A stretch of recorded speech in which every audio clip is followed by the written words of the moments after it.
My name is Raj, and I'm a proud member of this community. I've been here for 20 years.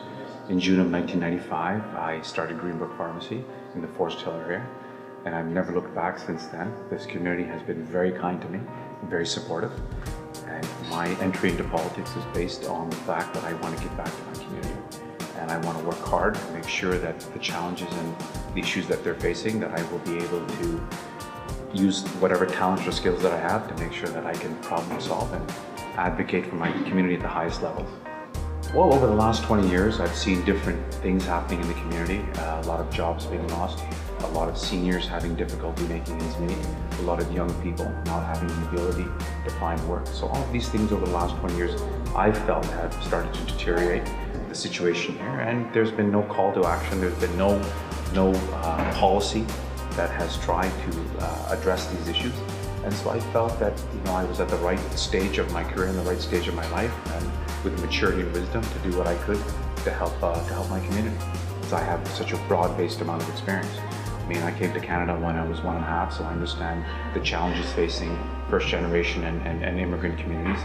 I've also went to high school here, went to university here, so I understand the dilemma that students face for post-secondary education, especially how they're going to afford it and whether they're going to find a job afterwards. I've been an athlete, so I understand how important physical fitness is to our community. I'm also a pharmacist, so I understand healthcare and the challenges that we're going through as a community and as a country. In 10 years, 25% of our population will be over 65, so that's going to create challenges that we must face.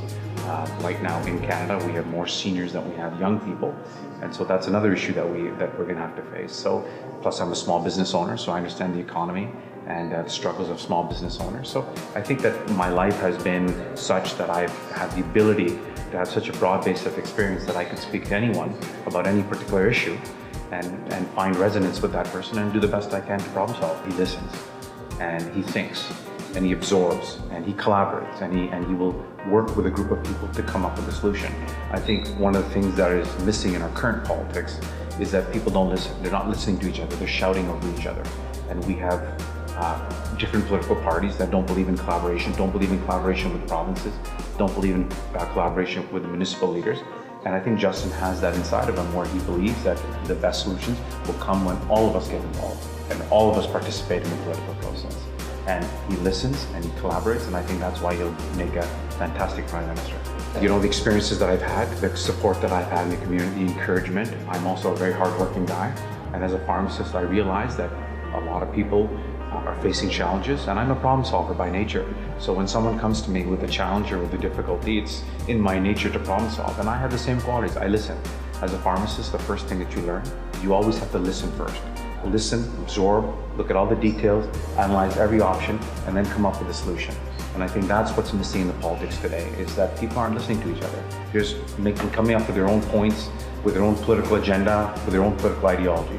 What we need is a new approach to politics, an approach that actually puts people first, puts their problems first, and makes sure that they're being heard. Right now, Canada is in this unique situation where we're the only G7 country to be in a recession.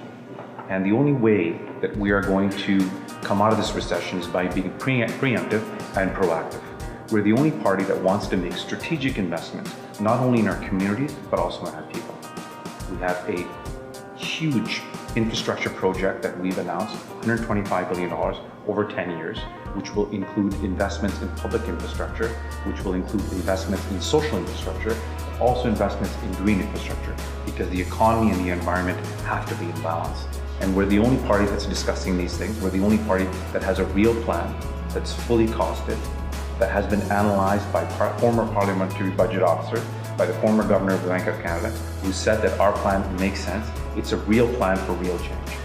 You've known me as your pharmacist for 20 years. I've worked very hard in the community. You know my style. You know that I like to listen. You know I like to ask questions. But more importantly, you know that I will always be there. Anytime, anywhere, I will always be there for my community. On October 19th, vote Raj Saini, your choice for real change.